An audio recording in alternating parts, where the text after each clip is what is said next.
We are very happy to welcome our guest today on the signal, Olalla Novoa Ojea. No? Olalla Novoa Ojea. There we go. This can be the intro. The Signal. You are listening to The Signal. The Signal. Cutting through the noise. You are listening to The Signal. The biggest topic of the Congress thus far has been AI. It's been in every session, in every hallway conversation. It always is this year. Yeah. Vendor stand. We were part of a really interesting deep dive that was looking at the kind of bleeding edge of what newsrooms are doing with AI and how they're thinking about it and looking at, a little bit into the future. It's the stuff that we shared in a previous episode where we kind of went through lessons from working with more than 100 newsrooms. Exactly. Check out that previous episode. Yeah. We wanted to bring you one of the voices from that deep dive session, the amazing director of AI at PRISA Media, Olalla Novoa Ojea, and here's our conversation with Olalla. We are very happy to welcome our guest today on the signal, Olalla Novoa Ojea, director of AI at PRISA Media, which is the world's largest Spanish language media. It's not just an accident that you're here. You are here for the World News Media Congress as well. Exactly, yes, here at Marseille, enjoying the beautiful city and weather. Yes, great. Olalla, you gave a fascinating presentation Thank you. at the start of the conference about your work. But before we get into that, could you just tell us a bit about who you are, what's your background, how you got into the world of AI? Yes, of course. Well, I'm a journalist by training. I started on TV. I was a local reporter. Then I moved to the U.S. I lived there for 10 years. There I was also a TV reporter on the stock exchange. And I worked for the Wall Street Journal on print operations, especially for Spanish audiences. And then I came back and worked for one of the main newspapers in Spain, El Mundo. I was there on the full digital area, news-oriented, as an editor, and focused on innovation. And after that, I went into consultancy for a bit. I wanted to try that. So I work It's a at very a hard company. job. It is. At a company specializing in building up digital products, digital communication products for big companies in Spain, like the big banks, IBEX 35, like the big companies. And afterwards, I got a call from PRISA Media actually to work on their product team for radio. And I started working that actually focused on conversational interfaces, Alexa, Google Home, and so forth. And it naturally evolved into AI. I was tied up to innovation projects, and we started working, creating a synthetic brand voice before, the big names now on the scene were actually in the market. It was a fascinating experience. We created a whole experience in Alexa around soccer, actually. Not a big expert on sports, but it kind of like used content from us, which is PRISA Media's sports newspaper, one of the main ones in Spain, and Cadena Ser, which is the main radio station. So you could choose and listen through Alexa with the voice of Victoria, which was the name of our brand voice, either the news as they were being uploaded on our website or to the streaming of the games through Cadena Ser's 200 local stations. So, Is this product still on Alexa? and no, we discontinued because Alexa Plus was coming, and some of those features that we had there, you could also ask for data about the teams or when the next game was going to be played.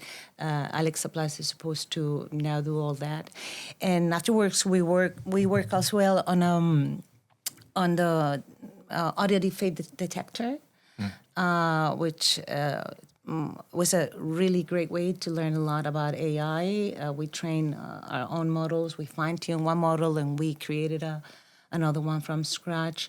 So that's how I got involved in AI, hands-on. And finally, a year ago, they asked me to lead the AI efforts at the company. As you mentioned, is the biggest Spanish language media group in the world. And that means a lot of work in the sense that we have really print brands, really iconic like El País or Us. We have big radio stations in Spain like Cadena Cero, Los 40, but also in Latin America. We have operations in Chile, Colombia, Mexico, Caracol Radio, ADN, W Radio, Tropicana, 25 brands, a lot of work. 12 countries? 12 countries, 25 brands, yes. Wow. So that's my journey, right? From a journalist to someone involved in day-to-day AI. It's not very often we meet people who work in AI now who came into it through synthetic voice. That's really fascinating.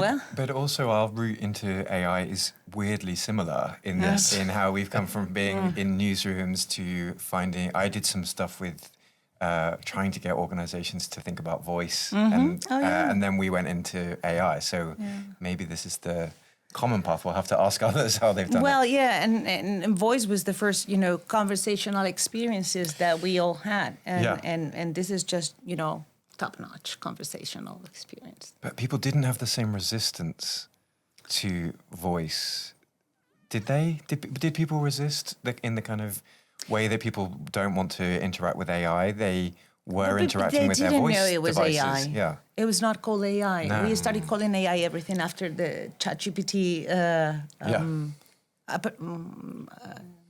creation, before.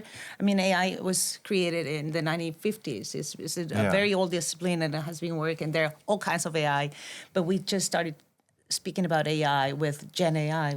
And it has a lot of weight to it when you talk about AI versus talking to a chatbot or talking to a conversational audio device. What we like to tell, our colleagues in PRISA Media is that I think the amazing thing about Gen AI is that for the first time is a technology revolution that is at hand for anyone, because you can just ask and get a response and keep improving, right? Before this, it didn't happen. You needed to either, be a software developer or, really have a deep knowledge into the technological side to be able to explore, the opportunities. And Gen AI kind of like broke that barrier, and it's really interesting because you by yourself can improve and go further along without the need of, some, academic background or something like that takes really long. So it opens many doors. I think it's fascinating. And to get back to the topic of what you were talking about. Sorry. this world of when there's a piece of technology that allows you to do anything, you sometimes need some rules about what you're allowed to do. Exactly. So your talk was about your work at PRISA to introduce an AI governance framework and mechanism and process and workflow. Can you tell us what is AI governance and why is it important? Well, you can put it, as you said, as a set of rules, but we like to think about it in a broader sense. For us, governance first is, the path that allows us to think and have a clear strategy and be able to run afterwards. We actually, as I've been telling you, we have been working at PRISA Media with AI since 2020. We had more than 30 projects already in our catalog when we decided to stop and think about governance and try to organize, how we were going to treat AI afterwards, and not only organize it, but communicate it and let everyone in the company be part of it. But you need to set a path so people can, start walking and afterwards running. And for us, that's what our framework has done. What are the risks of not having an AI governance framework in 2026? Why was it so important for you to invest in this piece? Well, we're still working on it, but as I was telling before, Gen AI really opens doors that we were not allowed or we couldn't open before.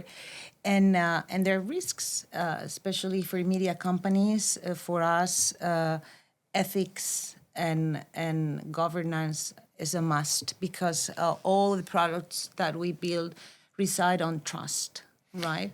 Either commercially, editorially, with our audiences. And that trust has been built upon thousands of journalists, decades of work.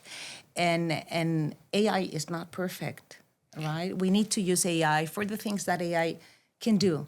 But there's an essential part of news and information that rests on journalists. And we needed to make sure that anyone working at the company knew where those lines are and learn how to use AI properly and avoid many risks that are related to its use. And that's because we're at a time when actually a lot of people are being encouraged to experiment and to innovate and test new tools. And part of the talk you gave on governance, you talked about kind of eliminating shadow IT. Yeah.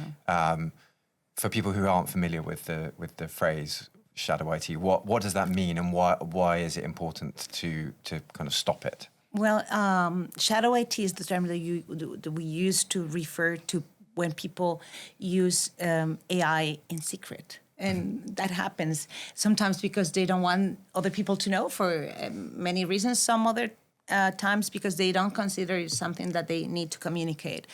But there are many risks with AI. Some of them are well known, like hallucinations. How do you use an LLM for some of the tasks that you do, being rigorous and maintaining the credibility and the standards that we do have as a big media group? You need to know what are the risks there and how the LLMs operate. Or on the other side, the protection of our intellectual property is super important. And whenever you use a free tool, you are the payment. Can I say it that way in English? Nothing. You don't get anything for. There's no such thing as a free lunch. If you're not paying, then you are the product. Exactly, you are the product. Yeah. So that is something that many people are not aware. And for us, our content is super valuable, and we need to choose where to put it, because you don't know how is it going to be used if you just ingest it and, any LLM. So we created, we have a corporate tool that has got the protection that we need. So we established first two bodies that helps us with this. On one side, we have an AI oversight committee that kind of like reviews every tool that anyone needs to use or every project that requires AI. And there we have a technical committee, and we have compliance, legal, HR, sustainability, technology, AI, DPO, very important. Why? Because you need to read the fine print in any tool and see what are the terms and conditions. Some of these tools have a lot of fine prints. Exactly. And that is not something that a journalist is going to do, probably. And that committee kind of like looks at all that and then either approves the use or the tool, the project, or rejects or asks for more information. But we make sure that we have a channel that at the end of the day, we know what we're doing and why we're doing it. And what we've also created, we have a steering committee, which is it meets every 2 months with the CEO and editorial and business leadership, also to set strategic priorities for the whole company. And what we do is to teach everyone how you can reach the committee, right? How you can, if you have an idea about using AI or if you need a tool, how you put things in motion so it can get approved or rejected. Or maybe there is already another tool in the company that serves the same purpose and you can use. And we have a very simple workflow with a use case card where we make people think why they want to use AI, because not, oh no, I just want to use AI. How could I? No, you need to think, what's the reason? What problem are you solving? Also, how you are going to implement it, what that comes in and out, what risks might be, in your opinion. Then we will evaluate with the committee. But in your opinion, what risks might be, in the use of that tool? Who is going to be responsible for it? Who is going to monitor what you do with that? And then also why? Like, why is it going to serve our audience, for example, or does it align with our ethical commitments in the company? So with that whole workflow and that use case, we establish a clear path for anyone to know what are the steps to use AI, and especially to think about it, to be conscious about the risks or the purpose of using AI. What I find really fascinating about what you've done from a change management point of view in an organization is people will turn off when you say governance, or people will disengage because they'll say, oh, it's rules, or we're not mature enough for that yet, or we need to still be free to experiment before we understand the parameters in which we're working. But you've managed to introduce a governance framework that is linked to the absolute business objectives, and you've done so in a way that creates little friction between people in the organization, so that it really feels like they have a way of testing things out and using things if they can make a good argument for it. Yeah, well,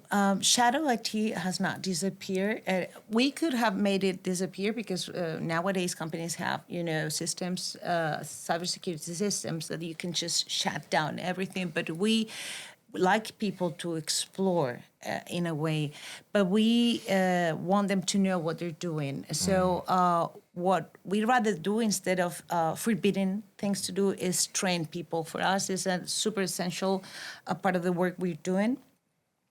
We are training people essentially to know what risks you can have when you use an AI tool in some way or the other, why and when is important that you use, a corporate approved tool, and for what kind of content. And if they need extra help, or if they want to go farther, they know there's a team that they can just drop us a line. We live on Teams, as we say. And we will be there to help them and try to channel, their needs. PRISA's big. Yeah, it is. How many people have you trained, and how is it possible to train everybody? Well, it's hard. So so far we have trained more than 900 people. We still have more to go. 900. Company, yeah, and also it's not easy because you make an appointment to train them, and not always everyone shows up. So we know this is going to be a progressive work. It's not ending here. We are still, finishing our first round, going all over the company, and then we will go back. Also, we are establishing office hours because sometimes people, it's word to mouth, right? They didn't show up for the training, but they see someone using, our corporate tool, and they say, oh, no, yeah, I'm doing this and that. And it's like, how can I, learn more and then get in touch with us. So we have office hours for that, and to help them in a specific projects or, problems that they might have. And also we do surveys after every training, and that is giving us really great information on what people are demanding, and we're using that to prepare and plan for next year, next training sessions, more focus on those needs. So it's never ending, to tell you the truth. It's a lot of work, and it's so impressive that. But it's so great when you, because when you come through the other side, I guess people can move quicker, right? This is the. Yeah, I mean, we don't like to think about governance as a break, which is, governance is a very impressive word. Actually, we we don't teach. We don't say we're going to train you on governance. No, we say actually the session is called "What to Do and What Not to Do with AI." So it's very simple, very approachable.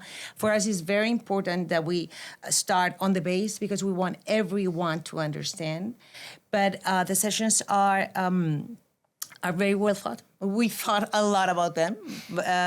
So anyone is going to grab something, For new people, it's going to be smooth enough to get into the topic without, being scared or thinking, I don't understand. And people who are already using it are going to discover, some important key things that they were not taking into account. And actually, we have been very surprised because people show up really much more people than we thought they would, right? Journalists are very busy people. They have crazy schedules. It's hard for them. They're not always on the newsroom. So we were counting on that when we sent the invitations. And we were very surprised because people are actually showing up and are taking part and are very happy of having the trainings. So, yeah. I think it's one of the things that we see frequently in newsrooms when you speak to journalists, outside of the AI teams. One reason that they're not using AI is because they don't know what's allowed and what's not allowed, and they're kind of too scared to ask, or they don't know who to ask.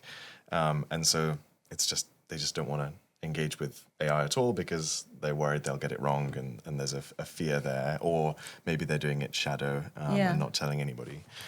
So I think the way that you've set up a kind of a process and a culture of, this is how you can ask for a tool or how to a use case. And thank you very much for coming to talk to us about it today. You're very welcome. Thank you for inviting me. Thanks again to Olalla for joining us for such a fascinating conversation there. And if you want to understand more about anything that she's talked about or anything that we've talked about on this podcast, please subscribe to the newsletter and you'll get our show notes. You can find us on YouTube. We do want to hear from you, so please leave us a comment and share your thoughts and suggestions. You can find us, The Signal, on YouTube, Apple and Spotify. See you next time. Bye-bye.